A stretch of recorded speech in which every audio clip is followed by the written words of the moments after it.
কঠিন সে হাসরের দিনে আমার আল্লাহর সামনে দাঁড়ানো লাগবে, আমার আল্লাহ তাআলা বিচার করবে। আল্লাহ সেই দিন কোনো সুযোগ দিবেন না।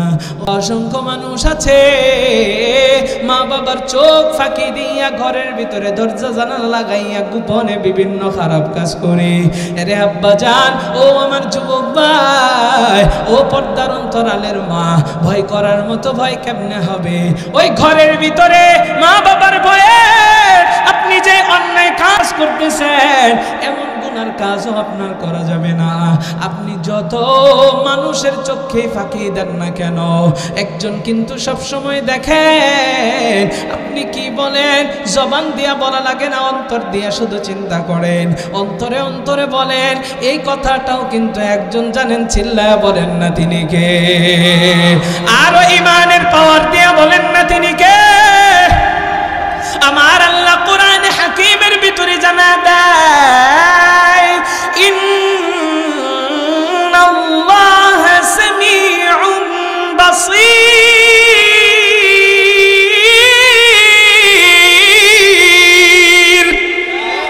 আমার আল্লাহ তাআলা সব কিছু শুনেন, আল্লাহ সব কিছু দেখেন। ও দুনিয়ার মানুষ রে, সমুদ্রের তলদেশে একটা কালো পিপিলিকাও যদি হাইটা যায়, পায়ের এই শব্দগুলো আমার আল্লাহ শুনেন।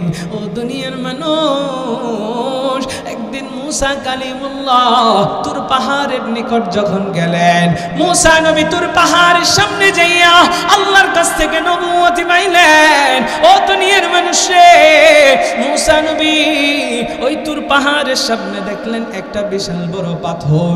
এই পাথরটা যখন তার সামনে এসেছে, আল্লাহ তাআলা মুসা নবীকে আদেশ করলেন, ও মুসা, তোমার হাতের ভিতরে যে লাঠিটা আছে, এই লাঠি দিয়া পাথরের উপরে তুমি একটা আঘাত করো। মুসা নবী পাথরের উপরে আঘাত করলেন। পাথরের উপরে আঘাত করতে দেরি হয়, পাথরটা সাথে সাথে দ্বিখণ্ডিত হইয়া ভিতর থেকে আর একটা পাথর বেরিয়ে আসছে। জোরে কোন আল্লাহু আকবার। এরে সখীপুরের মুসলমান, মুসা নবী এবার আল্লাহর আবার আদেশ পাইলেন, ও মুসা, এই দ্বিতীয় পাথরটাকে আবার আঘাত করো। মুসা নবী দ্বিতীয় পাথরটাকে আবার আঘাত করলেন, আবারও দ্বিতীয় পাথরটা ভেঙে যায়, ভিতর থেকে তৃতীয় আর একটা পাথর বেরিয়ে আসে। আল্লাহ আবার আদেশ করলেন, রে মুসা, তৃতীয় পাথরটার উপরে আবার তুমি আঘাত করো। আল্লাহর নবী মুসা তৃতীয় পাথরের উপরে আবার আঘাত করলেন।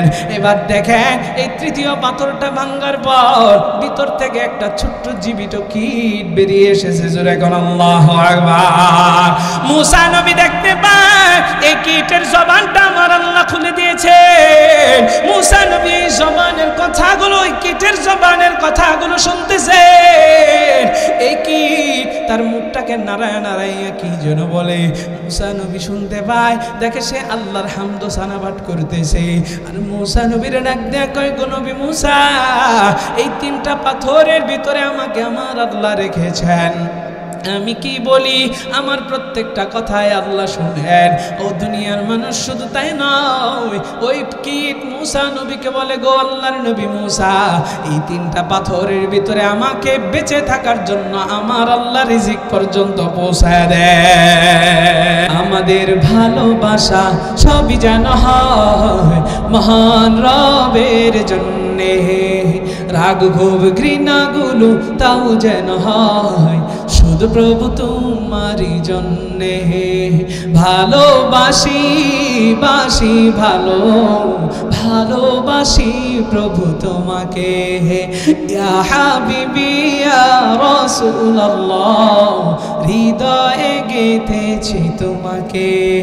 মান আহাব্বা লিল্লাহ ওয়া আবগাদা লিল্লাহ ওয়া আ'তা লিল্লাহ ওয়া মানআ লিল্লাহ ফাকাদ ইস্তাকমালাল ঈমান। মান আহাব্বা লিল্লাহ ওয়া আবগাদা লিল্লাহ ওয়া আ'তা লিল্লাহ ওয়া মানআ লিল্লাহ ফাকাদ ইস্তাকমালাল ঈমান।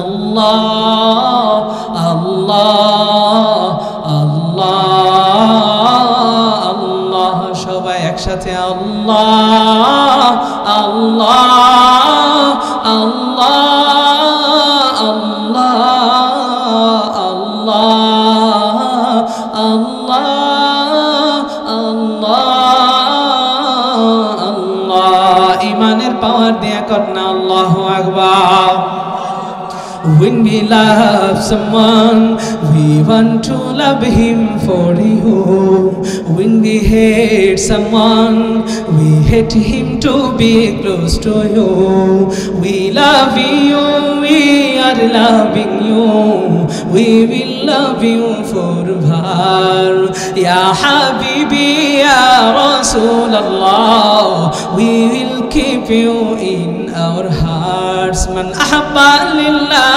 وأبغض لله وأعطى لله ومنع لله فقد استكمل الإيمان من أحب لله وأبغض لله وأعطى لله ومنع لله فقد استكمل الإيمان আমাদের ভালোবাসা সবই যেন হয় মহান রবের জন্যে রাগ ক্ষোভ ঘৃণাগুলো তাও যেন হয় শুধু প্রভু তোমারই জন্যে ভালোবাসি বাসি ভালো ভালোবাসি প্রভু তোমাকে ইয়া হাবিবি ইয়া রাসূলুল্লাহ হৃদয়ে গেথেছি তোমাকে মান আহাব্বা লিল্লাহ ওয়া আবগাদা লিল্লাহ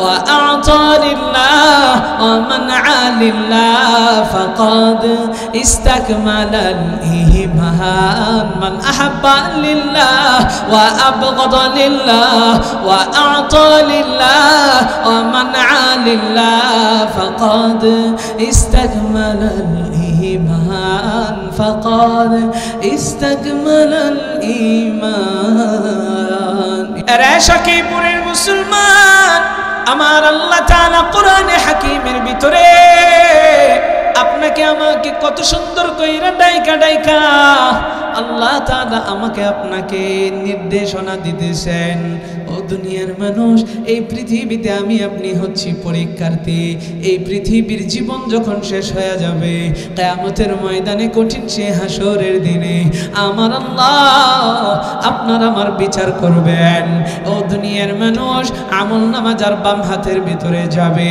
ওই ব্যক্তি বড় কপাল পোড়া ওই ব্যক্তির জন্য ঠিকানা হবে জাহান্নাম আমলনামা যার ডান হাতে যাবে ওই ব্যক্তির কপাল বড় ভালো ওই ব্যক্তির জন্য বরাদ্দ হবে আমার আল্লাহর জান্নাত এরে শাকিপুরের মুসলমান এবার আমি আপনাদেরকে একটু জিজ্ঞাসা করতে চাই জবাব দিয়ে জানায় দিবেন মুসলমানের মুসলমানিত্বের পাওয়ার একটু দেখা দেন আপনার ঈমানের পাওয়ার দিয়ে একটু জবাব দেবেন আমরা জান্নাতে যাইতে চাই নাকি জাহান্নামে বলেন আর জোরে কান এরে দুনিয়ার মানুষ যদি জান্নাতে যাইতে চান তাইলে আল্লাহর নির্দেশনাগুলো ফলো করবেন আমার আল্লাহ জানায় দেয় ইয়া আইয়ুহাল্লাযীনা আমানুত্তাকুল্লাহ আল্লাহ বলেন হে মুমিনগণ হে ঈমানদারগণ দুনিয়ার মানুষ আমাদের এই পৃথিবীতে অসংখ্য মানুষ আছে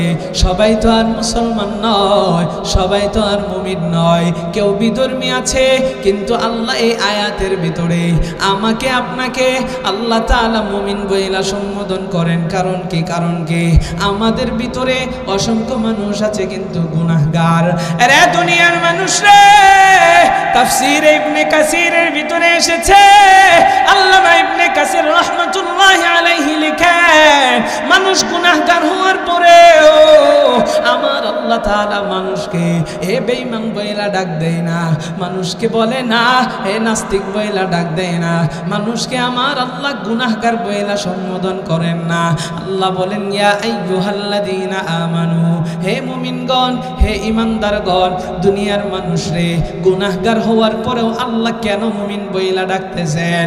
এই রে দুনিয়ার মানুষ, তাফসীর ইবনে কাসির রহমাতুল্লাহি আলাইহি লেখেন, আমার আল্লাহ মানুষ গুনাহগার হওয়ার পরেও মানুষকে গুনাহগার বইলা সম্বোধন না কইরা মুমিন বইলা সম্বোধন করেন। এটার কারণ হলো আমার আল্লাহ যে রহমান, আমার আল্লাহ যে রহিম, আল্লাহর মতো দয়ালু মেহেরবান যে আর কেউ নাই।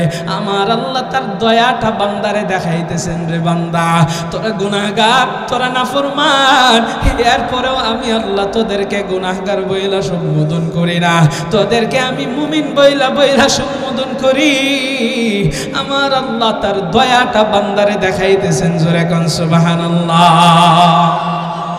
এরে সখীপুরের মুসলমান,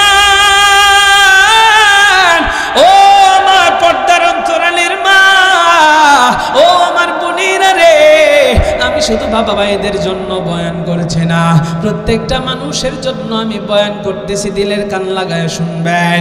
এরে দুনিয়ার মানুষ, ইমাম কুরতুবী রাহমাতুল্লাহি আলাইহি লিখেন, মুমিন বইলা আল্লাহ কেন সম্বোধন করেন? আমার আল্লাহ মানুষদেরকে অভয় দিচ্ছে, আমার আল্লাহ মানুষদেরকে গুনাহগার বইলা দূরে ঠেলা দিতেছে না, মানুষদেরকে নাফরমান বইলা ঠেলে দিতেছে না। এটা হচ্ছে ইমাম কুরতুবীর বক্তব্য। ও দুনিয়ার মানুষ, মানুষদেরকে গুনাহগার কইরা আল্লাহ তুচ্ছ তাচ্ছিল্য করতেছে না, বরংস বান্দা তুমি গুনাহগার হওয়ার পরেও মানুষদেরকে আল্লাহ বলে মুমিন রে, মুমিন রে। এটা বুঝাইয়া আমার আল্লাহ মানুষদেরকে কাছে ডাকতে চায় আর অভয় দিচ্ছে, ভয় নাই, ভয় নাই, তোরা গুনাহ করে ফেলেছিস, আমি তোদেরকে আমার কাছে আসার জন্য ডাকতেছি, যাতে মানুষ একটু লজ্জিত হয়। আহারে এত নাফরমানি করি, এরপরেও আল্লাহ আমারে মুমিন বইলা সম্বোধন করে, একটু কি লজ্জা হয় না? একটু কি বিবেক জাগ্রত হয় না? আমার আল্লাহ মুমিন বইলা ডাকে, কাছে টানতে চায়।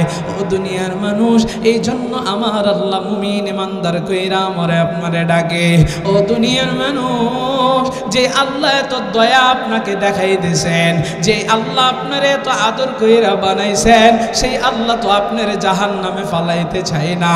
আল্লাহ চাই বান্দা তুমি জান্নাতের কাছাকাছি আসো, আল্লাহ চাই বান্দা তুমি আমার কাছাকাছি আসো, আর আমি আপনি আল্লাহর কাছ থেকে দূরে সইরা যাইতে চাই। ও দুনিয়ার মানুষ, আল্লাহর কাছাকাছি তুমি যাইতে পারবা বলে কিভাবে? আমার আল্লাহ আপনারে আমারে ডাইকা ডাইকা বলে, ইয়া আইয়ুহাল্লাযীনা আমানুত্তাকুল্লাহ হাক্কা তুকাতি, আমি আল্লাহকে ভয় করো। ও সখীপুরের মুসলমান, এবার একটু জবাব দিয়া জানা দেয়, আমরা আল্লাহকে ভয় করি নাকি করি না? আরো জোরে বলেন। সত্যি করেন? তাইলে আল্লাহ তাআলা ইত্তাকুল্লাহ বইলা পরে আরেকটা শব্দ ইউজ করেছেন, বলে হাক্কা তুকাতি। এই শব্দ কেন ইউজ করলেন? আল্লাহ বলতেছেন ভয় করো, তাইলে ভয় করার মতো করো। এখন আপনারা বলতেছেন হ্যাঁ ভয় করি, এরপরেও আল্লাহ আরেকটা অতিরিক্ত শব্দ যে এখানে যোগ করলেন, করার মতো, এটা কেন করলেন? এই যে আপনাদেরকে জিজ্ঞাসা করলাম আল্লাহকে ভয় করেন, আপনারা সবাই এক বাক্যে বলছেন হ্যাঁ করি, আসলে করার মতো করি। আল্লাহকে যদি সত্যি ভয় করতাম, একটু ব্যাখ্যা দিই, যদি সত্যি ভয় করতাম নামাজ ছাড়তাম? কথা কয় না। আব্বাজানরা না কইলেও যুবক যে কয়টা আছেন আপনারা কোন নামাজ ছাড়তে পারতাম, মানুষরে গালি দিতে পারতাম, কিন্তু নামাজ ছাইরা দিই, মানুষরে গালি দিই, গীবত শেকায়েত করি, অন্যের জমি জমা আত্মসাৎ করি। আমাদের তো গুনার শেষ নেই। কিন্তু আল্লাহর ভয় যদি থাকতো, তাইলে বান্দা আজান হওয়ার সাথে সাথেই আপনার আল্লাহর ভয়ের কারণে যে আল্লাহর সামনে দাঁড়াইতে হবে, দৌড়ায় চলে আসতেন মসজিদ। এই মসজিদ করে লাভ কি যদি ফজরে মসজিদের মুসল্লি না থাকে? ও বান্দা, তাইলে আল্লাহর ভয়টা যেভাবে করা দরকার আমরা করি না। এই জন্য আল্লাহ বলেন হাক্কা তুকাতি, করার মতো কর। আমার আল্লাহ কোরআনে হাকিমের ভিতরে জানায় দেয়, ইয়া আইয়ুহাল্লাযীনা আমানুত্তাকুল্লাহ হাক্কা তুকাতিহ। এরে সখীপুরের মুসলমান, আল্লাহ তাআলা আমাকে আপনাকে ডাইকা ডাইকা বলে, হে মুমিনগণ, হে ইমানদারগণ, আমি আল্লাহকে ভয় করো, তবে ভয়টা করার মতো করো। এরে সখীপুরের মুসলমান, আজকে আমি আপনি দুনিয়ার মানুষের ভয়ে আর প্রশাসনের ভয়ে, দুনিয়ার সমাজের বিচারকের ভয়ে, অসংখ্য গুনাহ থেকে, অসংখ্য অপরাধ থেকে আমরা বাইচা থাকি, কিন্তু আমার আল্লাহর ভয়টা অন্তরের ভিতরে নেই। এই জন্য অপরাধ থেকে আমরা বাইচাও থাকি না। ও দুনিয়ার মানুষ, দুনিয়ার প্রশাসনের ভয়ে অপরাধ থেকে বাইচা থাকি বলে কেন? যদি অপরাধটা করি, প্রশাসন আমারে ধইরা নিয়ে যাইতে পারে। যদি অপরাধটা করি, এই অপরাধের কারণে আমার জেলের ভিতরে থাকতে হতে পারে। যদি অপরাধটা করি, আমার যাবজ্জীবন হয়েও যাইতে পারে, আমার ফাঁসির কাষ্টেও ঝুলা লাগতে পারে। ও দুনিয়ার মানুষ, দুনিয়ার প্রশাসন, দুনিয়ার যাবজ্জীবনের ফাঁসির ভয় থেকে বাঁচার জন্য অপরাধ অনেকেই করে না। এরে দুনিয়ার মানুষ রে, এমনি ভাবে যদি আমার আল্লাহর ভয়টা অন্তরের ভিতরে থাকতো, আহারে আমি যদি নামাজ ছাইরা দে, তাইলে তো আল্লাহর সামনে আমার আসামি হইয়া দাঁড়ানো লাগবে কিয়ামতের ময়দানে, কঠিন সেই হাসরের দিনে আমার আল্লাহর সামনে দাঁড়ানো লাগবে। আমার আল্লাহ তাআলা বিচার করবেন, আল্লাহ সেই দিন কোনো সুযোগ দিবেন না। অসংখ্য মানুষ আছে মা বাবার চোখ ফাঁকি দিয়া ঘরের ভিতরে দরজা জানালা লাগাইয়া গোপনে বিভিন্ন খারাপ কাজ করে। আরে আব্বা জান, ও আমার যুবক ভাই, ও পর্দার অন্তরালের মা, ভয় করার মতো ভয় কেমনে হবে? ওই ঘরের ভিতরে মা বাবার ভয়ে আপনি যে অন্যায় কাজ করতেছেন, এমন গুনার কাজও আপনার করা যাবে না।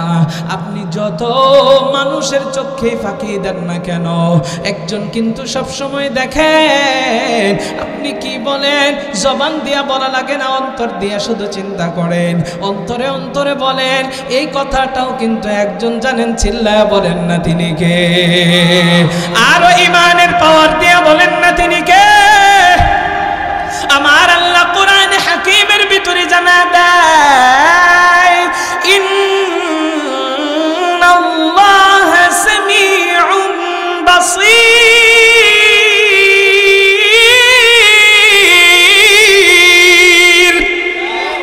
আমার আল্লাহ তাআলা সব কিছু শুনেন, আল্লাহ সব কিছু দেখেন।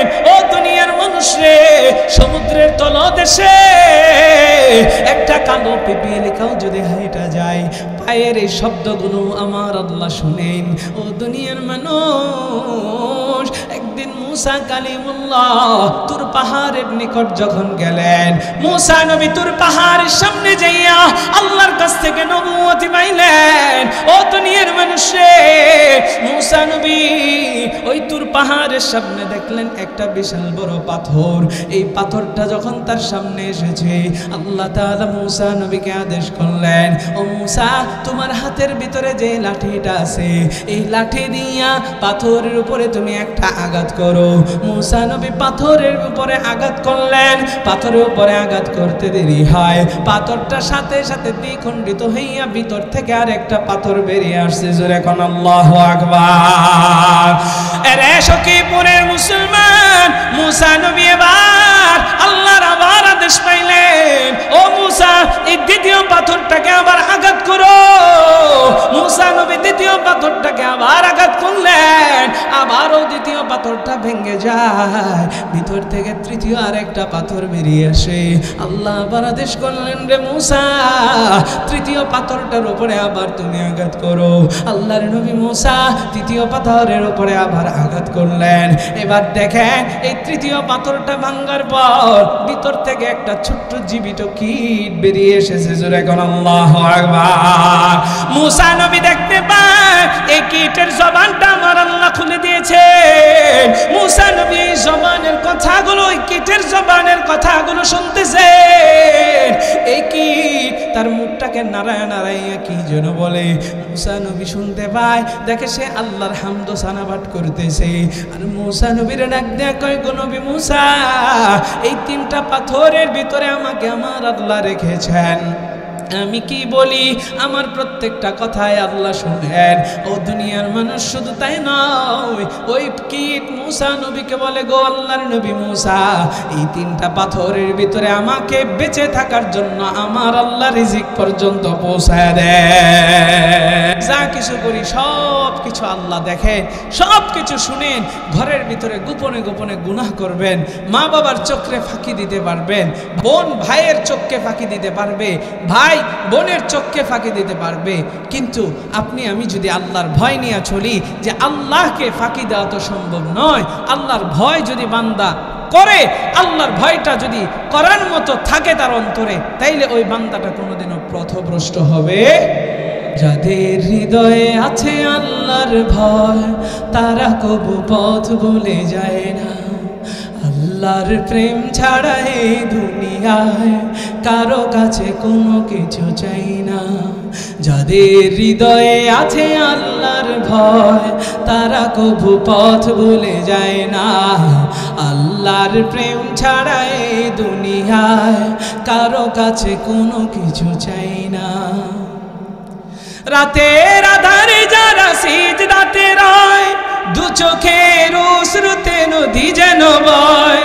রাতের আধারে যারা সিজদাতে রয়, দু চোখের অশ্রুতে নদী যেন বয়। ছলনার হাছানি যতই আসুক, ছলনার হাছানি যতই ডাকুক, পিছনে ফিরেও সে তাকায় না। আল্লাহর প্রেম ছাড়া এই দুনিয়ায় কারো কাছে কোনো কিছু চাই না। যাদের হৃদয়ে আছে আল্লাহর ভয়, তারা কবু পথ ভুলে যায় না। আল্লাহর প্রেম ছাড়া এই দুনিয়ায় কারো কাছে কোনো কিছু চাই না। সব কিছু চাইবো কার কাছে?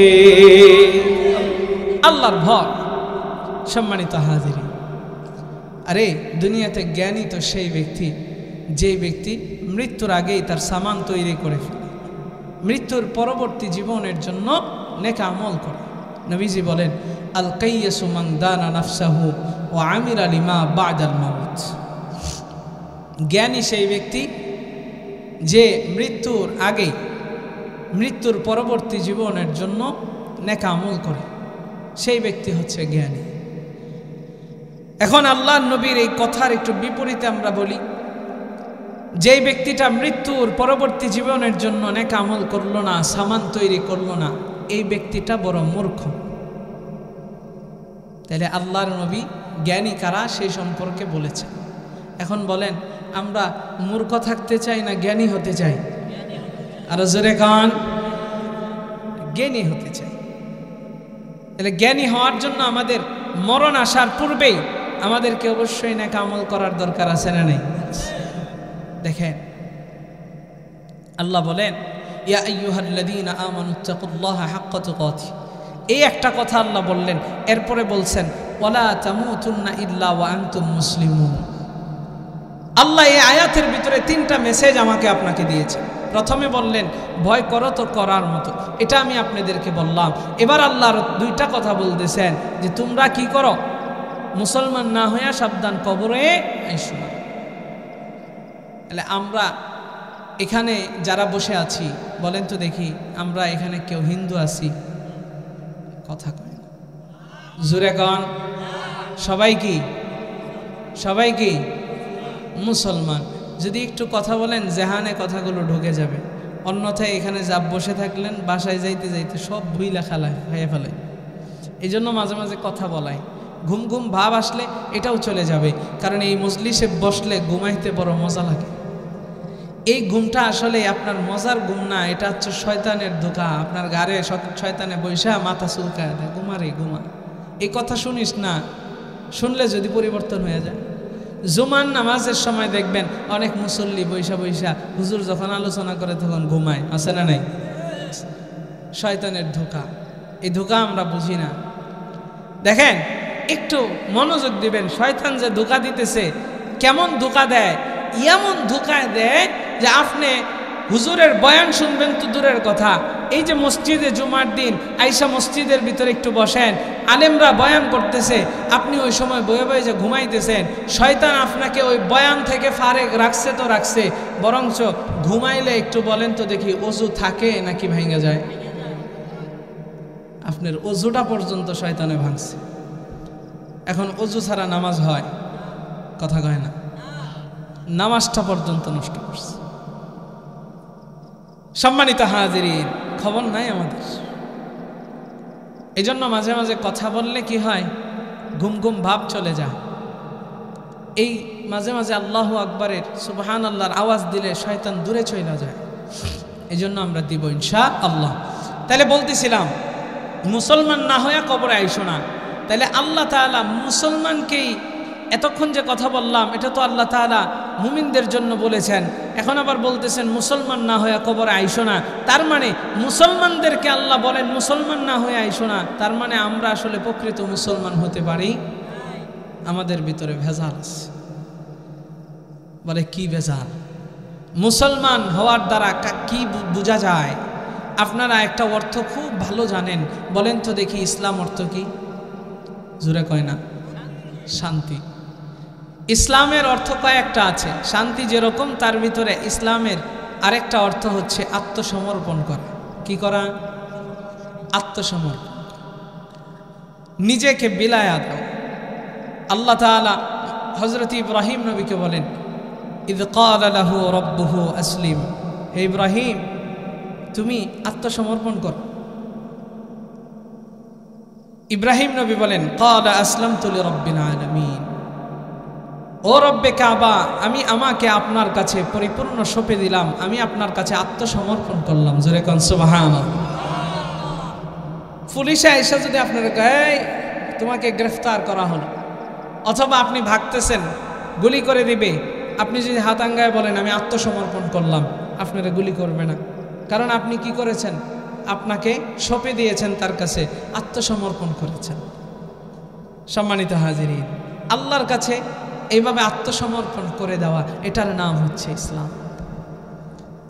আপনি পুলিশের কাছে আত্মসমর্পণ করলে পুলিশের কথা মতো চলেন। আল্লাহর কাছে আপনি যদি আত্মসমর্পণ করেন, তাহলে আল্লাহর কথা মতো চলার দরকার আছে না নেই? কিন্তু চলি না তো। এই জন্য আল্লাহ কয় মুসলমান হতে পারস নাই, মুসলমান হইয়া কিন্তু মরিস, মুসলমান না হইয়া কিন্তু কবরে আসিস না, সাবধান। আরে আমার আব্বা জানো, যুবক ভাই একটু দিলের কান লাগায় শুনবেন। আমার আল্লাহ তাআলা কোরআনে হাকিমে চমৎকার কইরা জানায়, আমি আল্লাহকে ভয়কর করার মতো কর।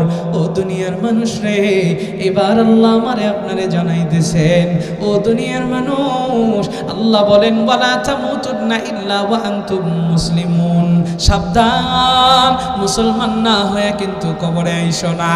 আমি আপনি আজকে নিজের পাক্কা মুসলমান দাবি করি, আমরা মনে করি মুসলমানের ঘরে জন্ম নিলেই পরিপূর্ণ মুসলমান হয়ে যায়, মুসলমানি করলেই মনে হয় মুসলমান হয়ে যায়। আরে দুনিয়ার মানুষ রে, মুসলমানের ঘরে জন্ম নিলেই মুসলমান হওয়া যায় না, মুসলমানি করলেই মুসলমান হওয়া যায় না রে। আপনি মুসলমানের ঘরে জন্ম নিলেন, মুসলমানি করলেন, আপনি ইসলামের জন্য মুসলমান হওয়ার জন্য আপনি মাত্র ফর্ম ফিল আপ করেছেন। পাক্কা মুসলমান হওয়ার জন্য আল্লাহর কাছে আপনাকে পরিপূর্ণ আত্মসমর্পণ করা লাগবে। ও দুনিয়ার মানুষ, আমাদের সমাজে অসংখ্য মানুষ আছে ঘুষ খায়, সেই ব্যক্তিটাও নিজের পাক্কা ইমানদার বইলা দাবি করে। অসংখ্য মানুষ আছে সুদ খায়, সেই মানুষটাও নিজের পাক্কা ইমানদার বইলা দাবি করে। অসংখ্য মানুষ আছে বিভিন্ন খারাপ কাজের ভিতরে জড়িত থাকে, আবার মসজিদের সামনের কাতারে আইসা বলে আমি হচ্ছি পাক্কা ইমানদার। আরে দুনিয়ার মানুষ রে, ইমানদার কাকে বলা হয়? মুসলমান কাকে বলা হয়? মুসলমান ওই ব্যক্তিকেই বলা হয় যেই ব্যক্তিটা আমার আল্লাহ তাআলা যে বিধানটাকে দিয়েছেন, তার উপরে যে বিষয়গুলো আল্লাহ ফরজ করেছেন, সেই বিষয়গুলো কোনো প্রশ্ন ছাড়া মেনে নিয়া এরপরে এগুলো পরিপূর্ণভাবে পালন করতে থাকে, ও দুনিয়ার মানুষ রে, আমার নবীর আদর্শ অনুযায়ী নিজের জীবনটাকে চালাই। মুসলমান কাকে বলা হয় দেখেন, আপনার দ্বারা কোনোদিন খারাপ কোনো কাজ প্রকাশ পাবে না, যদি প্রকাশ পেয়েও যায় আল্লাহর কাছে সাথে সাথে তওবা করে নেবেন, তওবাটাও করার মতো তওবা। আরে আমার আব্বা জান, ও আমার যুবক ভাই, আমাদের সমাজে কত মানুষ আছে প্রতিনিয়ত মিথ্যা কথা বলে, প্রতিনিয়ত মানুষকে গালাগালি করে। ও দুনিয়ার মানুষ, আমার আল্লাহ নবী সরকারে দু আলম নবী রহমতের নবী হাদিসের ভিতরে জানা দেয়, সিবাবুল মুসলিমি ফুসুকু ওয়া কিতালুহুল কুফর, মুসলমানকে গালি দেওয়া হচ্ছে ফাসিকি। আমাদের সমাজে অসংখ্য মানুষ আছে, মানুষকে গালাগালি করে, হাসতে হাসতে গালি গালাজির ভিতরে লিপ্ত হয়ে যায়, ওই মানুষটা কিন্তু ফাসিক হয়ে যায়। আরে দুনিয়ার মানুষ রে, আর আমরা অনেক মানুষ আছি অন্যায়ভাবে মুসলমানকে হত্যা করি, মুসলমানকে অন্যায়ভাবে হত্যা করা হচ্ছে, কুফরে আপনি কাফের হয়ে যাবেন। ও দুনিয়ার মানুষ, আজকে তাকায় দেখবেন অসংখ্য মুসলমান আছে, এক মুসলমান আর এক মুসলমানকে ঠুনকো বিষয়ে মাইরা ফালাই। কিয়ামতের আগ মুহূর্তে, কিয়ামতের আলামত নবীজি আমার যেগুলো বলেছেন তার ভিতরে একটা হলো, কিয়ামতের আগ মুহূর্তে মানুষ মানুষকে অযথাই মেরে ফেলবে। যেই ব্যক্তিটা কাতেল সেও জানবে না কেন সে হত্যা করতেছে, যেই ব্যক্তিটা মারা যাইতেছে সেই ব্যক্তিটা জানবে না তাকে কেন মারা হইতেছে। ও দুনিয়ার মানুষ দেখেন, মুসলমান তো সেই ব্যক্তি, নবী বলেন আল মুসলিমু মান সালিমাল মুসলিমুনা মিন লিসানিহি ওয়া ইয়াদিহি। আরে দুনিয়ার মানুষ রে, ওই ব্যক্তিটাই হচ্ছে প্রকৃত মুসলমান, যার হাত এবং জবান থেকে অপর মুসলমান নিরাপদে থাকে। আপনি তাহলে প্রকৃত মুসলমান হতে পারবেন? তাইলে আজকে থেকে শুনেন, গালি দেওয়া কবিরা গুনাহ, গালি দিলে আপনি মুনাফিকের আলামতের ভিতরে পড়ে যাইবেন। আর মুনাফিকের ভয়ঙ্কর শাস্তি রয়েছে। কি শাস্তি? আমার আল্লাহ কোরআনের ভিতরে বলেন, ইন্নাল মুনাফিকিনা ফিদ দারকিল আসফালি মিনান নার, নিশ্চয় মুনাফিককে আমার আল্লাহ জাহান্নামের নিম্ন স্তরে রাখবে। ও দুনিয়ার মানুষ, নিম্ন স্তর কাকে বলা হয়? একটা কুয়ার ভিতরে আপনি যদি একটা মাটির চাক্কা ফালান অথবা একটা ইটের টুকরা ফালান, এই ইটের টুকরাটা সর্বপ্রথম ফালাইলেন, এটা সর্বনিম্ন স্তরে থাকবে। এরপরে আপনি কুয়াটাকে ভরেছেন বিভিন্ন জিনিস দিয়ে, সবার নিচে ইটার টুকরাটা আছে, এটাকে বলা হয় নিম্ন স্তর। আমার আল্লাহ মুনাফিককে জাহান্নামের নিম্ন স্তরে রাখবেন, মানে হচ্ছে আল্লাহ তাআলা জাহান্নামটা মুনাফিক দিয়াই উদ্বোধন করবেন। জোরে কন্যা নাউজুবিল্লাহ। তাইলে দেখেন, যদি আপনি গালি দেন, এটা একটা মুনাফিকের আলামত। আমরা সমাজের ভিতরে গালিকে বিস্তার বানায় ফেলছি, তাইলে আমাদের গালি দেওয়া থেকে বিরত থাকা লাগবে। ও দুনিয়ার মানুষ, শুধু তাই নয়, গীবত শাকায়াতের ভিতরে লিপ্ত হয়ে গেছি। এক মুসলমান আর এক মুসলমানকে ঠুনকো বিষয়ে কষ্ট দেই, অযথাই তারে চরমাইরা দেই, অযথাই তার সাথে আমরা ঝগড়ার ভিতরে লিপ্ত হয়ে যায়। একজন একটা কথা বলে ফেলছে, ভাই একটু সবর করেন, একটু ধৈর্য ধরেন। অযথাই অন্যায়ভাবে এ সমস্ত গুনাহ আমাদের দ্বারা হয় নাকি হয় না? আর জোরে গান।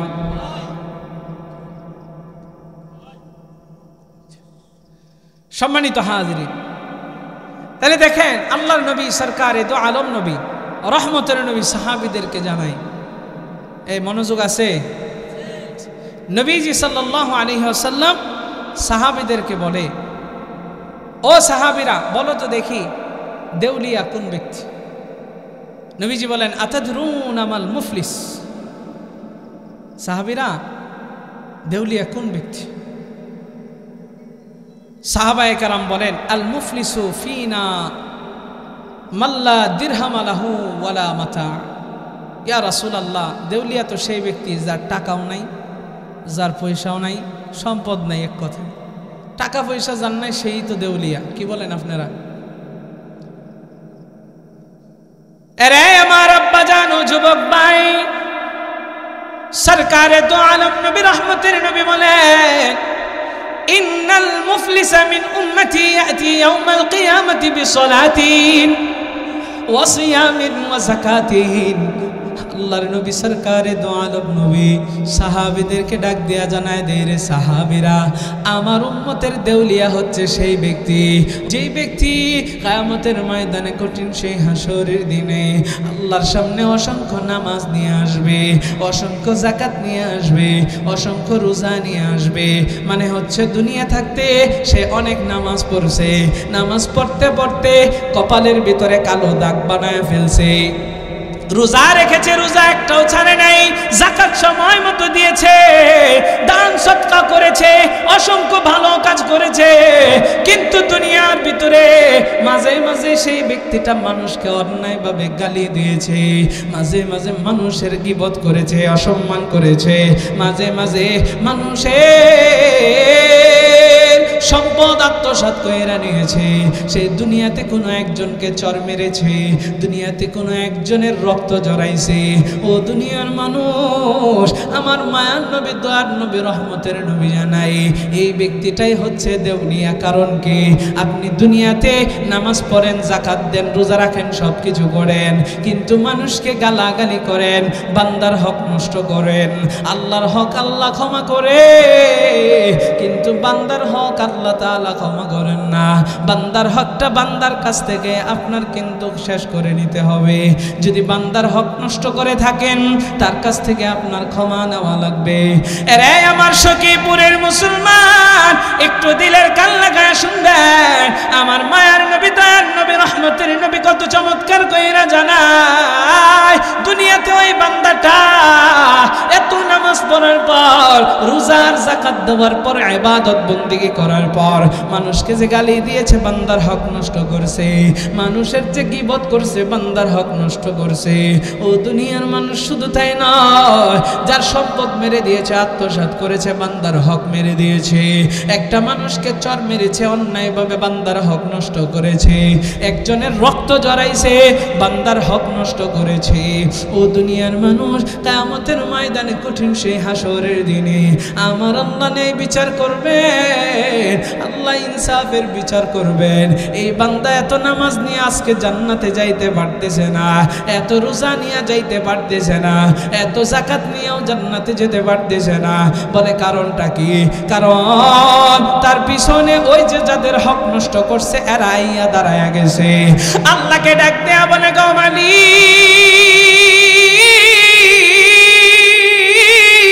এই ব্যক্তিটা দুনিয়াতে আমাদের হক নষ্ট করছে, ওগো মালিক, আজকে আপনার কাছে আমরা বিচার চাই, আপনি ন্যায় বিচার করেন, আপনি ইনসাফের বিচার করেন। ওগো রব্বে কাবা, আমরা আপনার কাছে বিচার চাই। আল্লাহ বিচার করবেন, বিচার করবেন। ও দুনিয়ার মানুষ, পাওনাদারদের হিসাবটা আল্লাহ কেমনে বুঝায় দিবেন? আল্লাহ আদেশ দিবেন, সেই দিন কিয়ামতের ময়দানে আল্লাহ তাআলার সামনে দুনিয়ার কোনো টাকা পয়সা চলবে নাকি? একটু তালে তালে জবাব দেন। দুনিয়ার কোনো সম্পদ চলবে? দুনিয়ার সম্পদও চলবে না, টাকাও চলবে না, সেই দিন চলবে নেক আমল। আল্লাহ ডাক দেয়া বলবে, তুমি যে বান্দার হক নষ্ট করছো, তোমার নেক আমল দাও। এবার সে তার পাওনা বুঝাইবে নেক আমল দিয়া, নেক আমল দিতে থাকবে। নামাজ তার সব চলে যাবে, নেক আমলগুলো চলে যাবে। আরেক পাওনাদার আসবে, এবার তার যত যাকাত দিয়েছে সব পাওনাদারের কাছে সে দিয়ে দেবে। আরেকজন আসবে, দুনিয়ার ভিতরে যত রোজা রেখেছে সমস্ত আমল তার দিয়ে দিবে। আরেকজন আসবে, বলে তার আর কোনো আমল নাই। আমার আল্লাহ এবার ডাক দিয়ে জানায় দেয়, তোমার আমল দেওয়ার মতো না। এবার তুমি কি করো? ওই যে বান্দা তোমার কাছে পাওনাদার, যেই বান্দার হক নষ্ট করেছো, এই বান্দার যে গুনাহগুলো আছে, এই গুনাহগুলো এবার তুমি নিতে থাকো। এবার সে ওই বান্দাদের গুনাহগুলো নিতে থাকবে। এইভাবে নিতে নিতে নিতে নিতে এক পর্যায়ে তার কিন্তু আর কোন নেক আমল থাকবে না, গুনার পাহাড় হয়ে যাবে। আল্লাহ তাআলা তাকে জাহান্নামের গর্তের ভিতরে নিক্ষেপ করবেন। জোরে কোন নাউযুবিল্লাহ।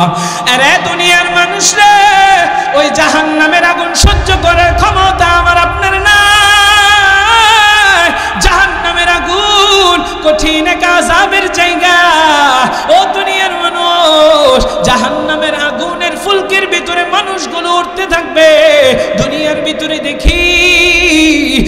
রড ফ্যাক্টরি আছে, যদি একটু তাকান দেখবেন আগুনের ফুলকি কেমন কইরা উপর দিকে উড়ে উড়ে জাহান্নামের ওই আগুনের ফুলকির ভিতরে মানুষ উঠতে থাকবে।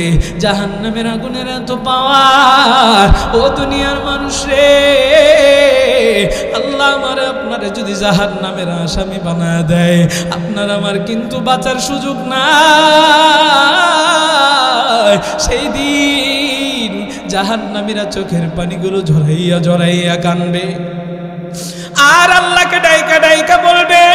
আল্লাহ কোরআনে হাকিমের ভিতরে জানায় দেয়, রব্বানা আখরিজনা না'মাল সালিহান গায়রাল্লাযী কুন্না না'মাল। জাহান্নামীরা ডাইকা ডাইকা বলবে, গুরু এই জাহান্নাম থেকে আমাদেরকে আজকে বের কইরা নিয়ে যান, আমরা একটু আবার দুনিয়াতে যাইতে চাই, যেই নেক আমল দুনিয়ার ভিতরে করি নাই। ওগো আল্লাহ, দুনিয়াতে যাইয়া নেক আমল করে আসবো।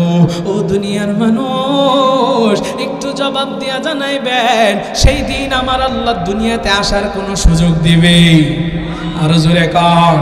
তাইলে এখন যেই সময়টা পাইলাম, যেই হায়াতটা পাইলাম, এই হায়াতটারে আমাদের কাজে লাগানোর দরকার আছে না নাই? আরো জোরে কন। আল্লাহর পছন্দনীয় বান্দা কারা কারা হতে চাই? দুইটা হাত তুলে আল্লাহরে দেখায়া দেন। লিল্লাহি তাকবীর। আরো জোরে কন। সম্মানিত হাজিরিন, আল্লাহর পছন্দনীয় বান্দা হতে হলে আমাদের তিনটা কাজ করা লাগবে। কয়টা কাজ?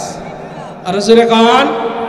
আল্লাহ তাআলা জানায় দেয়, আল্লাযীনা ইউনফিকুনা ফিস সাররা ওয়াদ-দাররা ওয়াল কাযিমিন গায়যা ওয়াল আফিনা আনিন নাস ওয়াল্লাহু ইউহিব্বুল মুহসিনিন।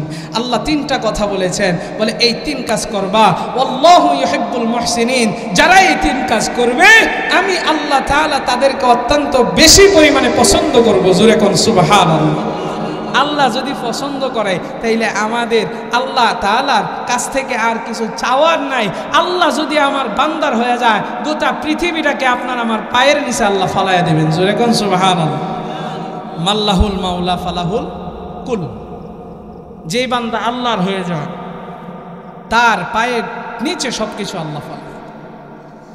তাহলে আল্লাহর পছন্দনীয় বান্দা হতে হলে কাজ কয়টা? কথা কয় না, সবাই বলেন, জোরসে বলেন, আরো জোরে। তিন কাজ। এক নাম্বার, আল্লাযীনা ইউনফিকুনা ফিস সাররা'i ওয়াদ-দাররা'i ওয়াল কাযিমিন। আল্লাহ তাআলা কোরআনে হাকিমের ভিতরে জানায় দেয়, বান্দা একটু মনোযোগ দিয়ে শুনবেন। এতক্ষণ আলোচনা শুনলেন, এখন আমি আপনাদেরকে আমল দিব।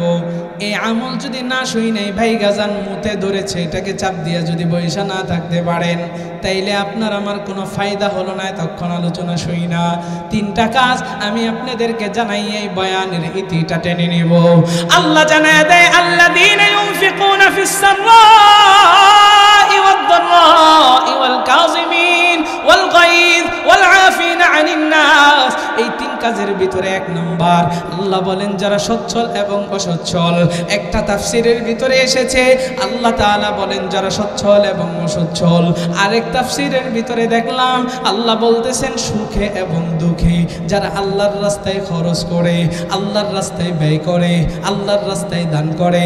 আল্লাহ বলেন আমি আল্লাহ এই সমস্ত বান্দাদেরকে অত্যন্ত বেশি পরিমাণে পছন্দ করি। জোরে কোন সুবহানাল্লাহ। আল্লাহ এখানে যে কথা বললেন, একটা কথা বলেছেন, কিন্তু শ্রেণী কথা বলেছেন দুই শ্রেণীর। কয় শ্রেণীর? কথা কন না। আমি মনে হয় আপনাদেরকে বুঝাইতে পারতেছি না, এটা আমার ব্যর্থতা। আল্লাহ বলেছেন যারা সচ্ছল এবং অসচ্ছল, সুখে কিংবা দুঃখে, সর্ব অবস্থায় আল্লাহর রাস্তায় ব্যয় করে, তাদেরকে আমি আল্লাহ অত্যন্ত বেশি পরিমাণে পছন্দ করি। জোরে কোন সুবহানাল্লাহ। আল্লাহ কথা বলেছেন একটা, তিন শ্রেণীর মানুষের এক শ্রেণীর কথা বলেছেন, কিন্তু এখানে শ্রেণী করেছেন দুইটা, সচ্ছল এবং অসচ্ছল। শুধুমাত্র সচ্ছলদেরকে বলেন নাই, অসচ্ছলদেরকেও বলেছেন। শুধুমাত্র সচ্ছলদেরকে যদি আল্লাহ বলতেন তাইলে অসচ্ছলদেরকে আল্লাহ দূরে ঠেলে দিতেন। শুধুমাত্র সুখীদেরকে যদি আল্লাহ বলতেন তাইলে দুঃখীরা কোথায় যাইতো? আল্লাহ কয় না, আমি দুঃখীদের আল্লাহ, আমি আবার সুখীদের আল্লাহ, আমি আবার সচ্ছলদের আল্লাহ, আমি আবার অসচ্ছলদের আল্লাহ। সুতরাং যারা সচ্ছল এবং অসচ্ছল যদি তারা সর্ব অবস্থায় আল্লাহর রাস্তায় খরচ করে, আমার রাস্তায় যদি ব্যয় করে, দান করে, তাইলে আমি আল্লাহ এই উভয় শ্রেণীর মানুষকেই পছন্দ করবো। জোরে কোন সুবহানাল্লাহ। গরিবরা অনেক সময় কয় আল্লাহ আমগরে পছন্দ করে না, এই জন্য গরিব বানাইছে। আরে আল্লাহ আপনারা গরিব বানায় পছন্দ করছে, আপনার পরীক্ষা করতেছে যে দেখি এই গরিবের হালতে আমারে কি ভুই লাগেছে কিনা। হ্যাঁ, আবার ধনীদেরকে আল্লাহ সম্পদ দিয়া পরীক্ষা করে, দেখি এই ধনী লোকটা আমার রাস্তায় ব্যয় কইরা আমার কৃতজ্ঞতা, আমার শুকরিয়া আদায় করে কিনা। কিন্তু আমার আল্লাহ যদি চায় মুহূর্তের ভিতরে সকালবেলার ফকিরটাকে বিকালবেলায় ধনী বানাইতে পারে, আবার বিকালবেলার ধনীটারে সকালবেলায় ফকির বানাইতে পারে। কথা কোন ঠিক কিনা? আল্লাহ তাআলা চাইলে ফকিরকে বাচ্চা বানাইতে পারে, বাচ্চাকে আবার মুহূর্তে ফকির বানাইতে পারে। আল্লাহ চাইলে কিন্তু পারে সম্মানের সহিত ক্ষমতার চেয়ারের ভিতরে বসাইতে, আবার আল্লাহ তাআলা চাইলে পারে মুহূর্তের ভিতরে জুতা দিয়া বাইরে ক্ষমতা থেকে নামাইতে। কথা কোন ঠিক কিনা? ফকির তুমি বাদশা বানাও তোমারই দয়াতে, বাদশাহ আবার ফকির বনে তোমারই ইশারাতে। ঠিক কিনা? ফকির তুমি বাদশা বানাও তোমারই দয়াতে, বাদশাহ আবার ফকির বনে তোমারই ইশারাতে। যখন খুশি নাও গো কেরে, যখন খুশি নাও গো কেরে, মাখলুকাতের প্রাণ দিবানিশি তোমার দয়ায় গাই যে মধুর গাহান, তোমার দয়ায় দিবানিশি গাই তোমারি গাহান। হে দয়াময়, হে দয়াময় রহিম রহমান, হে দয়াময়, হে দয়াময় রহিম রহমান, দিবানিশি তোমার দয়ায় গাই যে মধুর গাহান, তোমার দয়ায় দিবানিশি গাই তোমারি গান। একটু জোরে কন্যা আল্লাহু আকবার। আরে আমার আব্বা জান আল্লাহ বলেন, যারা সচ্ছল অসচ্ছল, সুখে এবং দুঃখে, সর্ব অবস্থায় আল্লাহর রাস্তায় ব্যয় করে, আমার আল্লাহ তাদেরকে পছন্দ করেন। ও দুনিয়ার মানুষ, আর দুইটা কথা রয়েছে, একটু পরে বলি। এই বিষয়টা আগে একটু ব্যাখ্যা কইরা নেই। আল্লাহর রাস্তায় যদি খরচ করে, আমার আল্লাহ তাআলা আপনার বিপদটাকেও দূর করবে। বলে কেমন কইরা? আমার নবী, মায়ার নবী, রহমতের নবী, সরকারে দো আলম নবী জানায়, ও দুনিয়ার মানুষ, as-সাদকাতু তারুদ্দুল বালা, দান সদকা বালা মুসিবতকে দূর কইরা দেয়। আমাদের কাছে কোনো মানুষ যদি আয়েশা বলে, হুজুর আমি খুব বিপদের ভিতরে আছি, একটু বিপদ থেকে কেমনে উদ্ধার হইব বলেন? আমি নিজেই ব্যক্তিগতভাবে হাদিস থেকে আমি সবক দেই, জান জান নিজের জানের একটু সদকা করেন, নিজের মালের একটু সদকা করেন। যদি আপনি সদকা করেন তাইলে আপনার বিপদ দূর হয়ে যাবে। আমার কথা নয়, আমার মায়ার নবীর কথা। ও দুনিয়ার মানুষ রে, আমরা প্রত্যেকেই তাকদীরের ভালো মন্দের উপরে ঈমান এনেছি, ঈমানে মুফাসসলে পড়েছি, আমানতু বিল্লাহি ওয়া মালাইকাতিহি ওয়া কুতুবিহি ওয়া রাসূলিহি ওয়াল ইয়াউমিল আখিরি ওয়াল কদরি খাইরিহি ওয়া শাররিহি মিনাল্লাহি তাআলা ওয়াল বা'সি বাদাল মাউত। এখানে বলেছি ওয়াল কদরি খাইরিহি। ও দুনিয়ার মানুষ রে, আমাদের তাকদীরের ভালো মন্দ যা কিছু আছে আল্লাহর পক্ষ থেকে আছে। আমার আল্লাহ আপনার আমার তাকদীরে লিখে রেখেছেন, বান্দাটা এক সপ্তাহ পরে অথবা এক মাস পরে অথবা 6 মাস পরে সে একটা অ্যাক্সিডেন্ট করবে, তার পাটা ভেঙে যাবে, তার কিডনিটা নষ্ট হয়ে যাবে, তার 10 লাখ টাকা খরচ হয়ে যাবে, তার ক্ষেত যা আছে বাড়িঘর সব বিটামাটি বিক্রি কইরা দিয়ে চিকিৎসা করা লাগবে। ও দুনিয়ার মানুষ, আল্লাহ তাকদীরে লিখে রেখেছেন। আমার মায়ার নবী, দয়ার নবী, রহমতের নবী জানায়, যায় ওই বান্দাটা যদি আল্লাহর রাস্তায় খরচ করে, আল্লাহর রাস্তায় যদি দান করে আর সদকা করে, আমার আল্লাহ ওই যে 6 মাস পরে তার পাওটা ভাঙ্গা যাইতো গাড়ির তলে পইরা, 6 মাস পরে যে তার কিডনিটা নষ্ট হইতো, অনেক টাকা নষ্ট হইতো, চিকিৎসার জন্য 5 লাখ 10 লাখ খরচ হইতো, বিশাল বড় একটা বিপদ তার তকদিরে ছিল, আমার আল্লাহ এমন খুশি হয় ওই যে 6 মাস পরে অ্যাক্সিডেন্ট হবে, এই অ্যাক্সিডেন্টটাকে আল্লাহ দূর কইরা দেয়। সুবহানাল্লাহ কইতেন না? আর জোরে কম। আরে দুনিয়ার মানুষ রে, আল্লাহর কাছে ফেরেশতারা জিজ্ঞাসা করে, ওগো রব্বে কাবা, এই দুনিয়ার ভিতরে আপনি সবচাইতে শক্তিশালী কি বানাইছেন? আল্লাহ তাআলা জানায় দেয় রে ফেরেশতারা পাহাড়কে বানাইছি। বলে এরপরে শক্তিশালী কি বানাইছেন? বলে আমি লোহাকে বানাইছি। কারণ হচ্ছে পাহাড় যত শক্তিশালী হোক, লোহা পাহাড়কে কিন্তু কাইটা ফেলে। আবারও আল্লাহকে প্রশ্ন করেন, ওগো রব, এই লোহা থেকেও শক্তিশালী কি বানাইছেন? আল্লাহ জবাব দিয়া জানায়, এই লোহা থেকেও শক্তিশালী আমি আগুনকে বানাইছি। আগুন যত তপ্ত হবে, যত শক্তিশালী লোহাই হোক না কেন, গলাইয়া কিন্তু শেষ করে দেয়। আল্লাহ এবার জিজ্ঞাসা করেন, ও ফেরেশতারা, আরো কি জানতে চাও? আমি এই আগুনের চাইতে কি শক্তিশালী বানাইছি? ফেরেশতারা বলে হা হা। আল্লাহ ডাক দিয়া কয়, আমি এই আগুনের চাইতেও শক্তিশালী বানাইছি পানিকে। কারণ আগুন যত বিশালী হোক, এই পানি কিন্তু আগুনকে নিভায়া দেয়। এবার ফেরেশতারা জিজ্ঞাসা করে, ওগো রব্বে কাবা, আপনি পানির চাইতেও শক্তিশালী কি বানাইছেন? আল্লাহ বলেন, আমি বাতাসকে বানাইছি। মহাসমুদ্রের ভিতরে যখন ঘূর্ণিঝড় শুরু হইয়া যায়, বাতাস যখন শুরু হইয়া যায়, এক পানিকে পৃথিবীর আরেক প্রান্তের ভিতরে নিয়ে যায়। ও দুনিয়ার মানুষ রে, এইভাবে আল্লাহ বলতেছেন, ফেরেশতারা প্রশ্ন করতেছেন। এক পর্যায়ে ফেরেশতারা বলে, আল্লাহ, আপনি সবচাইতে শক্তিশালী কি বানাইছেন? কি বানাইছেন? আল্লাহ বলে, জানতে চাচ্ছে ফেরেশতারা, আমার কাছে শক্তিশালী সবচাইতে কি জিনিস? রে দুনিয়ার মানুষ রে, আল্লাহ তাআলা জানা দেয়, মানুষ কষ্ট করিয়া পরিশ্রম করিয়া, ও দুনিয়ার মানুষ রে, একটু বিবেক দিয়ে শুনবেন আর চিন্তা করবেন। আল্লাহ বলেন, মানুষ কষ্ট করিয়া পরিশ্রম করিয়া মাথার ঘাম পায়ে ফেলাইয়া তার যে হালাল রুজিটা উপার্জন করে, যে টাকাটাকে ইনকাম করে, ও দুনিয়ার মানুষ, এই টাকাটা আমি আল্লাহর রাস্তায় যারা খরচ করে, ইনকাম থেকে কিছু টাকা হলেও আমার রাস্তায় ব্যয় করে, আমি আল্লাহ তার এই টাকা, এই দানটাকে বড় শক্তিশালী করে বানাইছি। জোরে কোন সুবহানাল্লাহ। ফেরেশতারা কয়, আল্লাহ, কেমনে কেমনে কেমনে বুঝি না, আমার আল্লাহ জানা দেয় এটা কেমনে শক্তিশালী জানোস নি? আমি আমার বান্দার জন্য যে জান্নাত বানাইছি, এই জান্নাতের চাইতে দামি তো আর কিছু নাই। ও দুনিয়ার মানুষ, আল্লাহ জানায় দেয়, ওই অল্প টাকা দিয়া আমি আল্লাহর রাস্তায় খরচ করার কারণে আমি আল্লাহ তাআলার কাছ থেকে সে দামি জান্নাতটা কিনা নিয়া নেয়। জোরে কোন সুবহানাল্লাহ।